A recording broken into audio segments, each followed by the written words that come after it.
Hello everybody and welcome back to another video. Today we are going to be checking out when Marines took a duck into battle in World War II, the Devil Duck by the Fat Electrician. Yes guys, I had quite a few recommendations for this video over on the last couple of Fat Electrician videos I checked out. So of course if you haven't seen those, go check those out. And of course make sure if you are not subscribed, guys, I know a ton of you guys have been coming back for these Fat Electrician videos and you're not subscribed, hit that subscribe button guys. It does help out a ton. I really do appreciate it. Of course I do not know anything about this story. I have no idea why the Marines would take a duck into combat. You know, horses, donkeys, maybe logistical animals, sure, can kind of understand that, but a duck, no idea. Never heard anything about this. Don't know why they would do it. Maybe a mascot, maybe. Who's taking care of this duck? Why are they taking care of this duck? Morale, I guess, maybe. I don't know, the Marines. I hear of course all the jokes about the Marines and whatnot. I don't know how truthful they all are of course, but I guess we're gonna find out here today. Of course, make sure you guys leave a like, subscribe for more content from me, and of course leave your recommendations down in the comments below what you guys want me to check out next. Big thank you to all of our members, all of our Hastati, our Dagenhart, our Principe, Dagenhart, of course, our Prefect, Fear, and Hobbit. Appreciate you guys. You guys inspire me to make more content for you guys every single day. And of course with that guys, we're gonna get right into this video. Let's make sure we leave a like. We're already subbed up. We already got captions on. 1080p quality, full screen. Without any further delay, say we get it. This is probably the most Marine Corps story I've ever heard in my entire life, and there's absolutely no way that it's been embellished. Like a lot.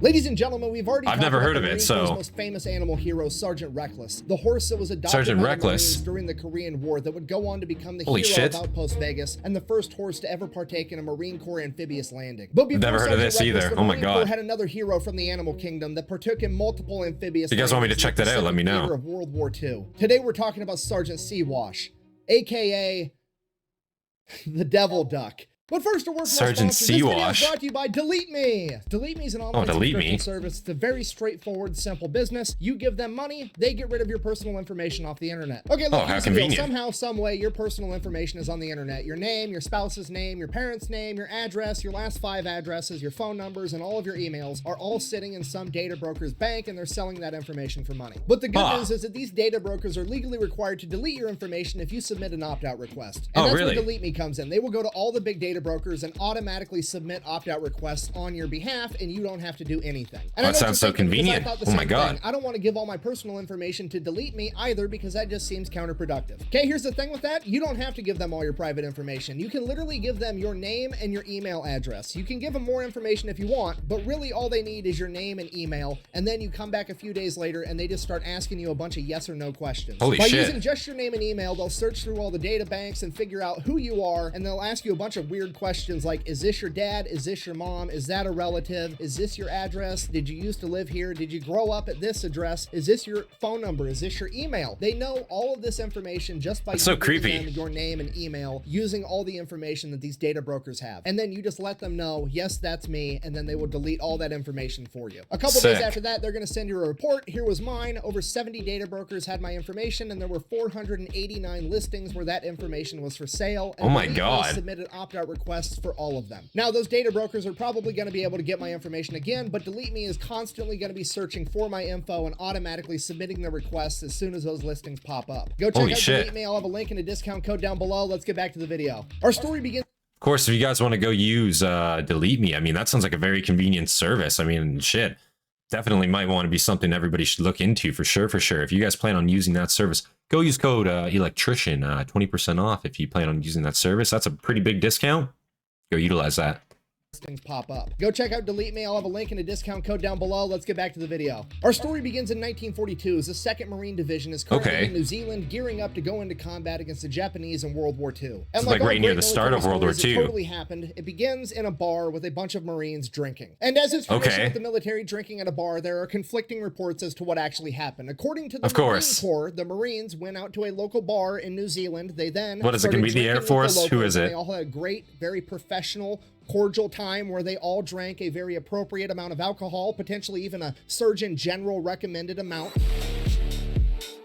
And then none of the Marines went out and hooked up with any of the local women. And if they did, hypothetically, which they didn't, but if they did, it would have been strictly in the missionary position, and the Marines would have used protection. Now, while they were at the bar, there was also a naturally.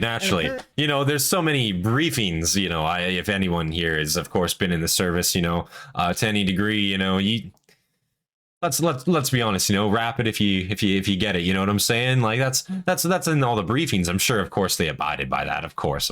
How could they not? You know, good rule-abiding Marines such as themselves, of course. And the Marines would have used protection. Now, while they were at the bar, there was also a raffle, and apparently a bunch of the Marines bought these tickets for this raffle, and one of the Marines by the name of Sergeant Francis Fagan ended up winning the raffle. Now, the grand prize for this raffle at a bar in New Zealand was apparently a duck. And that's what the Marine Corps says happened. Now, according to the other sources, mostly the personal accounts of the Marines that were actually there, and quite frankly, common sense, says that the Marines were at this local bar partying their faces off like they were about to go into the biggest armed conflict the world has ever seen. And while they were there, some of the Marines were playing poker with the locals, and the Marines apparently took all of their money, and they came back to the table, and they're like, all right, well, here's my prize duck. I'm going to put that up as a wager. And the Marine Corps ended up winning that too, and that, again, was Sergeant Francis Fagan, a.k.a. Pappy. Now, personally, I'm going to go ahead and err on the side of the Marines got hammered at a bar and won a duck in a poker game, and the chain of command didn't want to get in trouble for associating the Marine Corps with gambling, so they just made up some weird shit, like apparently bars in New Zealand raffle off ducks, but... That's so fucking hilarious to me. Of course, like, something like that would happen. That sounds like such a typical, like, military story in general. Something stupid the enlisted would get up to, you know what I mean? Yeah, absolutely. You know, you're not supposed to gamble. Of course, you know, if you're out having a couple drinks, especially, I can't imagine, like, World War II, you're going off to the Pacific Front, dude. Fuck that. Yeah, you have a couple drinks, you know, you know, you might not come back to spend this money. So, yeah, gamble it off, whatever have you. And, hell, you ended up winning, you know, and this is in New Zealand, so... Shit, dog. I mean, you're skipping. You're probably not coming back at any point, right? So, yeah. What's wrong with that, you know? Good on him. Good on him. Good winning on that, too. Winning a duck. Holy shit. And it's funny they didn't get rid of the duck, I'm assuming. They kept that shit. That's awesome. Corps with gambling, so they just made up some weird shit, like apparently bars in New Zealand raffle off ducks, but you can go ahead and decide to believe whatever you want. Regardless, either way, Francis Fagan, and by extension, the Marine Corps, now has a duck. So what are the Marines going to do with a duck? Obviously, they take it under their wing. I'd like to apologize to the internet for making you a dad. I mean, to be fair, that is true. I kind of turned her into a bodybuilder for like 18 months between the two kids. Oh my god. Wow. Holy shit. History time. That was Sorry a good about comeback. that. Anyways, the Marines pretty much immediately teach this duck how to drink beer, which I know what you're thinking. Of course. Probably not very healthy for the duck, but to be fair, there are worse vices to have. I mean, he could get addicted to quack. I'm sorry. I'm done. Okay, I'm done with the dad jokes. That joke is foul. Okay. Anyways, he becomes drinking buddies with this duck. He becomes one of the Marines, and then time comes for them to all go off to war. And I like how there's literally a picture of the duck. I just want to, like, pause on that. I'm done. Okay, I'm done with the dad jokes. That joke was foul. Anyways, they become drinking buddies. Look at that, man. Like, straight up, there's just a fucking duck having, like, being fed drinks by these enlisted men. That's fucking awesome, dude. I mean, yeah, it's not the healthiest for the duck, and I can definitely see people being like, oh my god, the duck, the poor duck, oh, they're killing it with that. I mean, listen, they're taking this thing off into combat with them, so, like, you know what I mean? Like, I think there's more dangerous things that this duck is potentially going to face than a little bit of drinking, you know, a little bit of liver failure maybe down the line. Not like they're going to have access to booze out in the field, that's for sure. At least not much. So with this duck, maybe some sake if they're lucky. And then time comes for them to all go off to war and actually engage with the Japanese. Sure enough, they take the duck with them. Fast forward November 1943, the Battle of Tarawa. It's one of the bloodiest battles in Marine Corps history. Essentially, the Japanese have 4,000 soldiers dug in and heavily fortified on the Tarawa Atoll, and the Marines have to go in there and take them out. Now, what's unique about Tarawa is it is surrounded by coral reefs, and what that means is any traditional landing craft that America could use, like a Higgins boat, similar to what we used over in the Stuck on the coral! Hung up on these coral reefs, and the Japanese God, I love Call of Duty World at war. Gun fire and artillery and mortars and kill absolutely everybody. The Japanese were so confident in these coral reefs and their fortified defenses that Admiral Shimasaki said that it would take 1,000,000 men 100 years to take Tarawa. But he didn't know that the Marine Corps had the LVT, the Landing Vehicle Tract, aka the amphibious tractor, similar to a Higgins boat, except it had...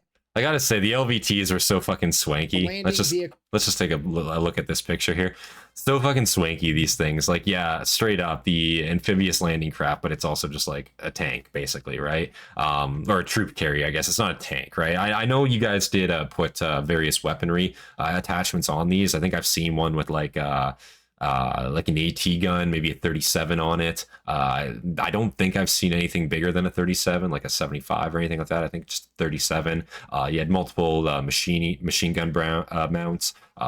Browning 50 cals, I believe. I think everything was just essentially a Browning 50 for the most part. I know you guys also used 30-06 a lot too, actually, come to think about it, depending, right? But I think it was 50 cals on these things. Could be wrong. Somebody let me know a little bit more about them. LVTs look fucking sick, I have to say. Called tracked, aka the amphibious tractor, similar to a Higgins boat, except it had tracks on it, and then when it hit the coral reefs, it would simply drive right over the top of them. So Sick. November 20th, 1943, at 3 a.m., under the cover of darkness, 18,000 Marines and one duck would load into their salamander tractors as they prepared to launch their amphibious landing. I like how they load the duck up with them. them. As dawn broke, the Japanese soldiers watched in horror as the American landing crafts did not get hung up on the reefs, but simply drove right over the top of them. Wow. The only surviving Japanese officer from this battle, Kiyoshi Ota, would later go on to write, "We could see the American landing craft coming towards us like dozens of spiders over the surface of the water, as one of my men exclaimed, 'The gods of death have come.'" Oh as my the Marines God. reached the beach, they would become pinned down from heavy That's machine horrific. gun, What the fuck? artillery, and mortar fire. They were only able to secure the first 70 yards of the beach after hours of combat. It is at this point that the Marines' front line was charged by an enemy rooster, and Sergeant Seawash charged past the Marine line to meet the chicken in winged combat in the middle of the battlefield. After sustaining several pecks to the head, Seawash was able to repel the enemy ambush and save his fellow Marines. The Marines would then go on in the following days to completely take over the island. The Japanese believed that it would take 1,000,000 men 100 years. In reality, it took 18,000 Marines and one devil duck 72 hours. For sustaining multiple peck wounds on the battlefield, the Marines tried to get Seawash the Purple Heart. There's no way. That wasn't going to work out, but the chain of command still cited Seawash for bravery on the battlefield. That Holy citation, shit. written by Lieutenant Colonel Presley M. Brexley, is as follows. For courageous action and wounds received on Tarawa and the Gilbert Islands, November 1943, with utter disregard This is for so his own stupid. personal safety, Seawash, upon reaching the beach without hesitation, engaged the enemy in fierce combat, namely one rooster of Japanese ancestry, and though wounded on the head by a Japanese pecks, he rooster soon routed his opposition. He then refused medical aid until all wounded members of his section had been taken care of first. Seawash and his fellow Marines would then see battle again at the Battle of Saipan, also known as the D-Day of the Pacific. I like the framing that it's like straight up a fucking Jap rooster. Like, that's so fucking funny to me, like given the time period, you know? That's hilarious. What a great piece of propaganda. Also, I wonder if this did actually happen. The prospect of a duck trying to run down an enemy rooster, just a random rooster that has come into the vicinity, you know what I'm saying? Like, that's some crazy shit, man. And the fact that they actually applied to get it a Purple Heart, I wonder if there is actually some proof, like on paper, that happened. I'd love to see it, if there's any documentation that anyone knows of, like a link. You won't be able to post a link on YouTube, of course. But shit, if somebody in the Discord or something knows, come on down and join our Discord, by the way. I'm going to plug that. If anybody in the Discord knows, let me know. I'd love to read that, like, straight up. And his fellow Marines would then see battle again at the Battle of Saipan, also known as the D-Day of the Pacific. However, allegedly due to some intel, there would be no enemy poultry on the beach, so Seawash's services were no longer needed, and he would remain on the boat for the initial 3 days of the battle. After that, he would go ashore and support his fellow Marines. At the conclusion of the Battle of Saipan, the Marines had gained valuable intel regarding the neighboring island of Tinian, and they would immediately launch another attack to gain that island as well, and this time, the Devil Duck would partake in the amphibious landing. Oh my God. Identify an enemy 3 duck, landings? engage and build combat until forcing it to finally retreat. Well, 2, I guess. A couple of days after that, the Marines would take the island entirely, and shortly after that, Sergeant Seawash would lay an egg. Apparently, Seawash and the other duck I mentioned a minute ago were doing a little bit more than just fighting. Either way, at this point, the Marines now realize that Sergeant Seawash is in fact a girl, to which they're like, "A woman, treacherous snake." Just kidding, they didn't actually care. In reality, they were probably giving each other a hard time, like, all right, who did it? Fess up. Tania would be the last time that Sergeant Seawash ever saw combat. After World War II, what a Marine thing to do, am I right? Back home to America with her fellow Marines Holy and her shit. primary caretaker, Francis Fagan. From there, the story of Sergeant Seawash picked up traction, being in Time magazine, having multiple radio That's pretty awesome. being in a bunch of different newspapers, telling the harrowing story of America's one and only devil duck. And while all that's going on, she is partying her bill off with her Marines, drinking beer after beer, while also helping the Marines hit on young women. And I actually believe this to be the first historical appearance appearance of the term wingman being used in relation to picking up women. Oh my God. I mean, look at this. Fagin and Seawash have more game than an Xbox. Holy that shit. man's about to get more than an animal shelter. Over the next couple months, the publicity would die down and Francis Fagin would go on to become an electrician. And his great-grandson would also go on to become an electrician that had a pretty decent-sized YouTube channel. No, I'm just kidding. I'm not related to this guy. Anyways, I was gonna say, what the fuck? That would be such a, like, an uncanny thing. On a farm for an extended period of time until being called What a back fucking into plug. duty during the Korean War, where she helped with recruiting efforts. After Oh, that, really? she would finally retire to live out the rest of her days in the Lincoln Park Zoo in Chicago before passing away in 1953 due to liver complications, which prompted the Marines to release a statement saying that there is no reason to believe that her liver complications were due to her excessive amount of drinking during her time in service. According to multiple newspapers, her funeral service was then held in a taxidermy Honestly, shop where though, she was then stuffed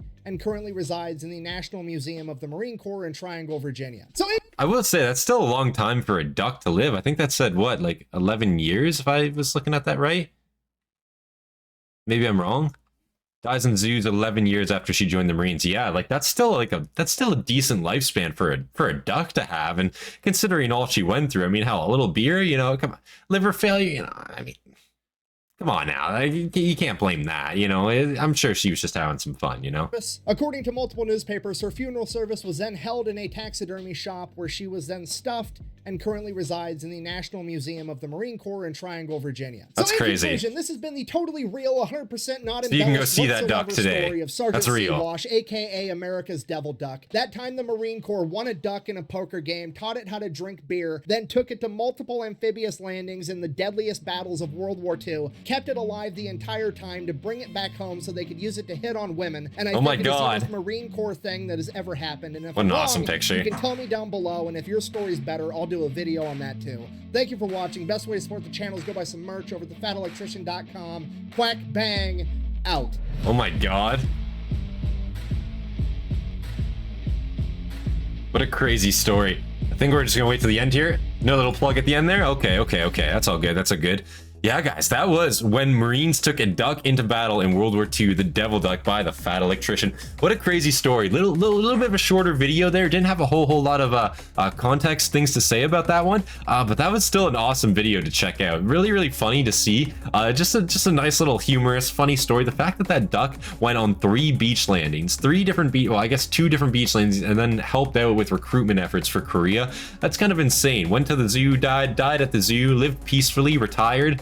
Man, what a crazy story. And I wouldn't think like a New Zealand duck would go island hopping in that way and end up like technically a US citizen, you know. What an inspirational story too, straight up, you know. If you want to bite into the American propaganda a little bit there, the propaganda machine there, there's a free piece for you. Guess they probably already utilized that quite a bit, eh? But like still, no, that's fucking fantastic to see. It just goes to show, you know, it's, you know, anyone can come to America and live a great life, you know. You just gotta serve in the Marines first. No, I'm joking though. That was a great video. If you guys enjoyed, make sure you leave a like, subscribe for more content from me. Of course, leave your recommendations down in the comments below. Big thank you to all our members, of course, all of our Hastati, our Principe, Dagenhart, of course, our Prefect, Fear, and Hobbit. Appreciate you guys. You guys inspire me to make more content for you guys every single day.